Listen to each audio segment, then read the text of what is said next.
Hello my friends, this is Sherry from Japan's Logistik.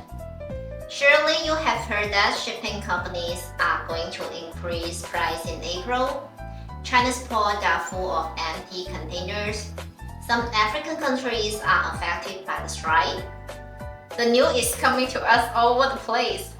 Today allow me to discuss this topic with you. As China's economy recovers, oil vessel rates are rising against the trend. It is true that some shipping companies have issued a notice of price increase.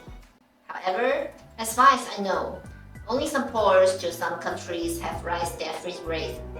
So you can still arrange your goods to be shipped without any worry. So far, there will not be too much fluctuation in freight rates. As for China's major ports that are full of empty containers, what about this? Like Ningbo, Shenzhen, and other large ports, there are indeed a lot of empty containers held up.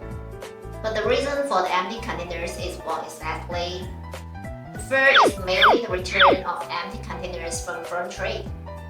The second is many international shipping companies also take the initiative to dispatch empty containers to China's major port, mainly because of China's economic outbreak after the epidemic, which contains a great potential for foreign trade development.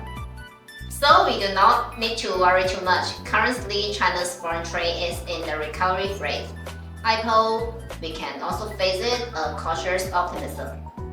The above is what I want to say today. I hope it will help you. We'll see you next time. Bye!